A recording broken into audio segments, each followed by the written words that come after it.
नमस्कार, जय हिंद दोस्तों। आप सभी का स्वागत है all in one education centre में। डीएल प्रत्यावेदन के छात्र जो भी प्रशिक्षु हैं, वो चाहे फोर्थ चांस पाकर रिजल्ट जिनका रुका हुआ है, जैसे कि फोर्थ चांस कुछ लोगों को मिला था सर्वेंद्र विक्रम बहादुर सर के समय, और वो पास भी हो गए लेकिन उनका रिजल्ट नहीं मिला। ऐसे में कई लोगों को उन्हीं बैच के प्रशिक्षुओं को या उनसे पहले के प्रशिक्षुओं को फोर्थ चांस नहीं मिला था, जिसकी वजह से कुछ केस हुए थे ऑलरेडी। उसके बाद हमने केस किया जिसमें कई हमारे द्वारा जुड़े हुए प्रशिक्षु भी प्रत्यावेदन केस में हैं। तो वो सभी चुनाव के नतीजों को देखने के बाद सब थोड़ा आक्रोशित हुए और थोड़ा मतलब उनके अंदर एक जोश जगा है कि चलिए इस समय हो सकता है कुछ कार्य बन जाए। लेकिन उससे पहले मैं ये बता देना चाहता हूँ, ग्रुप में भी जैसा कि मैंने बताया है कि कोर्ट केस में मामला चल रहा है, जिसकी वजह से कहीं भी आप जाएंगे तो यही कहने को मिलेगा, देखने को मिलेगा कि मामला कोर्ट में है। ये सबसे अच्छा तरीका उस समय था जब हम सिंगल बेंच में केस जीत चुके थे, तब हम उस समय धरना कर रहे थे तो कोई भी घर से नहीं निकल रहा था। बहुत कम ही प्रशिक्षु आए थे और उसमें ये देखा गया कि संख्या कम होने की वजह से ज़्यादा हम लोगों की बातों का दबाव नहीं पड़ पाया, वो चाहे शिक्षा मंत्री के आवास पर, चाहे मुख्यमंत्री योगी आदित्यनाथ जी के आवास पर।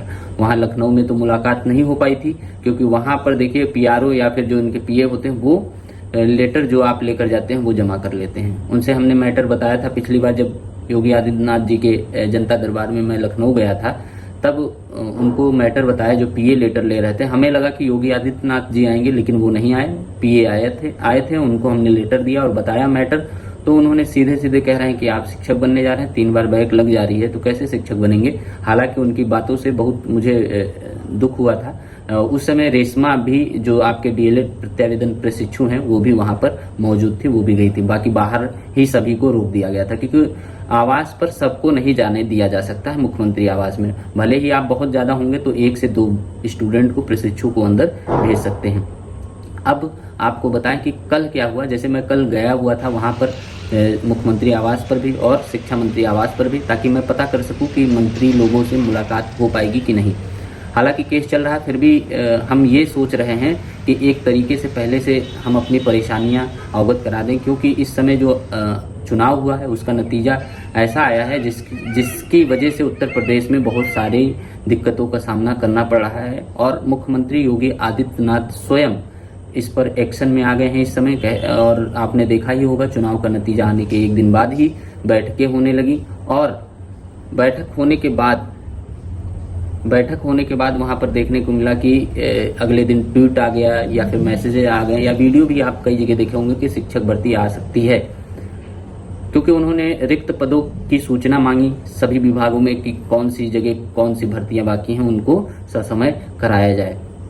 तो ये सब चीजें देखने को मिली हैं। उसके अलावा इसी वजह से थोड़ा जो प्रशिक्षु हैं वो उत्तेजित हो गए हैं कि चलिए हम अपनी भी बात इसी मतलब जो इस समय वीक पॉइंट उनका चल रहा है कि चुनाव हारे हैं, वो छात्रों की वजह से, भर्तियां ना आने की वजह से उत्तर प्रदेश में कम सीटें, 80 में हमें लगता है कि 32-33 ऐसी सीटें आई हुई हैं बीजेपी की। तो इस वजह से, जबकि यही रेशियो बहुत ज़्यादा था पिछले 2019 के चुनाव में, तो इस वजह से थोड़ा सा ये रहा है कि उत्तर प्रदेश में हो सकता है शासन सत्ता चली न जाए, इस वजह से और एक्टिव सब हो गए हैं। तो अगर हम पहले से सूचना दे देंगे तो ये रहेगा। धरना करने का उद्देश्य ये नहीं है कि हमें वहां पर शोरगुल करना है या किसी कानून को अपने हाथ में लेना है।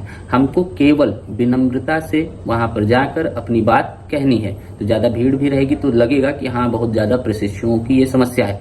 ये मेरी राय नहीं है, ये मेरे ग्रुप के कई छात्रों ने, प्रशिक्षुओं ने अपने मत दिया है। हमने तो हालांकि कहा था कि कोर्ट में मसला चल रहा है, जिसकी वजह से कहीं भी आप जाएंगे तो ये कह दिया जाएगा कि कोर्ट में मामला चल रहा है, जो कोर्ट में अब होगा वही होगा। तो जैसा कि पहले भी होता आया था, लेकिन जब हम 6 जुलाई 2023 को जब जीते थे, उसके बाद जब हम 2 महीने बाद जब धरना किए, तब सभी छात्र अगर एकत्र होते तो ये सिचुएशन डबल बेंच में केस जाने का मसला हो ही नहीं पाता। लेकिन संख्याएं उतने प्रबल नहीं थी या बार बार जाना आना नहीं हो पाया। 1 ही 2 बार हम लोग गए, 2-3 बार ही गए, शिक्षा मंत्री आवास, ब्रजेश पाठक उप मुख्यमंत्री आवास, या फिर योगी आदित्यनाथ जी से मैं स्वयं गोरखपुर में इतनी ठंडी में गया, और कुछ प्रशिक्षु, महिला प्रशिक्षु थी वहां पर आई हुई थी, और 2-3 लोग अलग से भी वहां पहुंचे हुए थे। तो इस तरीके से हम योगी आदित्यनाथ जी से मिल पाए थे। और उसके अलावा जो चीजें हैं वो आने वाले समय में हमें अपने तरीके से एक बार कर लेना चाहिए प्रयास, ताकि अगर मान लीजिए डबल बेंच में हम मामला जीतते हैं, क्योंकि लास्ट जो अभी लेटेस्ट जो उसका आर्डर आया था उसमें यही कहा गया था जो पिटिशनर है उनको एक तरीके से फोर्थ चांस देना चाहिए। हालांकि वो अभी फाइनल ऑर्डर नहीं आया है, जिसके बिहाफ पर हम पूर्णतः अपनी बात नहीं उनके ऊपर कह सकते हैं। बस ये कह सकते हैं कि डबल बेंच में भी हमने मतलब जज के द्वारा एक हमारे पक्ष में बात कही गई है। तो सर केस फाइनल हो जाए मेंशन होकर और प्रशिक्षुओं को एक अतिरिक्त अवसर दे दिया जाए। हालांकि आप अपने माध्यम से आप अपने क्षेत्र के विधायकों के द्वारा लेटर दे सकते हैं ताकि योगी जी तक वो बात पहुंच सके। आप हर जिले से प्रशिक्षु जुड़े हुए हैं ग्रुप में यूट्यूब पर, तो आप अपने पास थोड़ा आपको भी मेहनत करनी पड़ेगी। आप सांसद तो मान लीजिए वो तो पीएम तक अपनी बात पहुंचाएंगे, और योगी तक पहुंचाने के लिए आपको विधायक का सहारा लेना पड़ेगा। आप उनसे अपनी बात कहिए, और हो सके 2-3 लोग मिलकर जाइए अपने जिले से। ग्रुप में अगर कोई ऐसा होगा जो जानने वाला होगा हमसे बात करिएगा, हम आपको 1-2 लोग इकट्ठा कर देंगे, जिससे 2-3 लोग जाएंगे तो अपनी बात विधायक से कह पाएंगे और एक लेटर का प्रारूप लेकर जाएंगे। ऐसे नहीं कि ऐसे ही चले जाए, एक आप लेटर बनवाएंगे, मैं लेटर बता दूंगा कैसे बनाना है। वो लेटर लिख के या टाइप कराकर आप जाइए अपने क्षेत्र के विधायक को दीजिए, ताकि वो मुख्यमंत्री तक अपनी बात पहुंचा दें और प्रशिक्षुओं की या फिर स्टूडेंट की बात इस समय सुनी जाएगी। और रही बात धरना कब करना है, इसकी अभी डेट नहीं है। अभी 1 हफ्ते तक मैंने अभी कई लोगों के फोन आए थे, मैंने बताया था कि अभी मैं थोड़ा आउट ऑफ स्टेशन आ गया हूं, क्योंकि मैं 1-2 दिन का समय छुट्टी लेकर आया हुआ था। संडे और सोमवार को वहां पर मैं लखनऊ में समय बिताया ताकि सब जानकारियां एकत्र कर सकूं। पुलिस ने मुख्यमंत्री आवास पर यही कहा था कि योगी आदित्यनाथ जी डेली मतलब जनता दरबार तो लगता है 8 से 2, लेकिन वहां पर योगी जी आपका लेटर लेंगे या जनता दरबार में आएंगे ये निश्चित नहीं होता है। ये कब आएंगे वो उन्हीं को ही पता रहता है, तो उसका निश्चित नहीं रहता। लेकिन ये रहता है कि गोरखपुर में अगर वो हैं तो वो स्वयं जनता दरबार में आते हैं। लखनऊ में बहुत यदा कदा ही होता है कि वो जनता दरबार में आते हैं। जो पेपर की कटिंग आप देख रहे हैं कि प्रशिक्षु वो विद्यार्थी लोग मिलने गए हैं, भर्तियों के बारे में चर्चा करने गए हैं या बात करने गए हैं, तो देखिए हर मंत्रियों के पास एक अपना फोटोग्राफर होता है, वहाँ फोटो खींच जाता है और आईबी का ये रहता है, या फिर वहाँ विभाग के द्वारा ये फोटो दे दिया जाता है कि आप इसको इस मैटर को छाप दीजिए। ठीक है, तो ये प्रोसेस दिखाने के चला कि कार्य हो रहा है, जनता दरबार भी अब चल रहा है और जोरों से प्रशिक्षुओं या फिर जो विद्यार्थी हैं उनकी बात सुनी जा रही है, ताकि ग्लोबल तरीके से या फिर आप कहें कि राष्ट्रीय तरीके से थोड़ी बातें उजागर हों कि उत्तर प्रदेश में जो सरकार है जागृत और तेजी से है और तुरंत चुनाव परिणाम के बाद सारे कार्य फिर से आरंभ कर दी है। तो इस वजह से, और संदीप सिंह जी के वहाँ गए तो वहाँ पता चला कि 3 दिन मतलब अभी वो है नहीं और लगभग 3-4 दिन लग सकता है, वो गए हुए हैं दिल्ली। तो मुझे लगता है कि संदीप सिंह जी से भी मिलना बहुत जरूरी है जो कि शिक्षा मंत्री हैं, और योगी आदित्यनाथ जी से भी मिलना बहुत जरूरी है। सब जगह अपनी सूचना पहुंचा देना जरूरी है। एक बार पीएनपी यानी कि प्रयागराज भी जाना जरूरी है, वहां भी हम सूचना एक समय अनुसार जैसा कि सही लगेगा, जब सही लगेगा तब वो चीज़ करी जाएगी। इलाहाबाद में कर दिया जाएगा। एप्लीकेशन के थ्रू आप अपने विधायक के माध्यम से योगी आदित्यनाथ जी के पास अपनी सूचना पहुंचा सकते हैं। ये चीज़ें आपको खुद भी करनी होगी। आपको मुझे लगता है कि आप सभी सहयोग करेंगे तो हम इस कार्य में सफल जरूर हो पाएंगे, क्योंकि इंतजार बहुत हम लोग करते भी आ रहे हैं। और ये जानिए कि जुलाई के 15-20 तारीख तक हो सकता है परीक्षाएं भी डीएलएड की होने लगे। और मैं अभी कह सकता हूँ इस मतलब समय को देखते हुए कि आप आने वाली इस परीक्षा में संभवतः नहीं शामिल हो पाएंगे।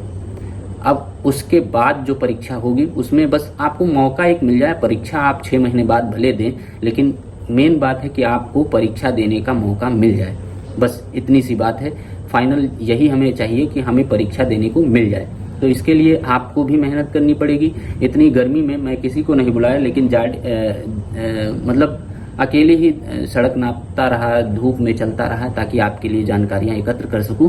और मैंने संदीप सिंह जी के पीआरओ का भी नंबर ले लिया है। जब भी आएंगे मैं पता कर लूंगा कि कब आ रहे हैं, उस हिसाब से हम डेट डिसाइड करेंगे। फिलहाल आप 1 हफ्ता तक अपनी जो भी डॉक्यूमेंट्स हमने बताए हैं वो आप एकत्र कर लें, ताकि वहां पर हम जाएंगे तो वहां पर आप उस चीज़ को दिखा पाएंगे, और वहां जमा करना होगा तो जमा करने की स्थिति में वहां पर आप अपने डॉक्यूमेंट्स जमा कर देंगे। तो इस तरीके से योजना के तहत आपको कार्य करना होगा, तभी हम आगे सफल हो पाएंगे। बाकी किसी भी प्रकार की जानकारी के लिए आप 7755889930 पर कॉल या मैसेज कर सकते हैं। भले ही हो सकता है कि नया नंबर आएगा तो जल्दी ना पिकअप हो, लेकिन फिर देर सवेर आपसे जो बातें होंगी वो आपको जानकारी दे दी जाएंगी। ठीक है, इस वीडियो में इतना ही। जय हिंद, जय भारत।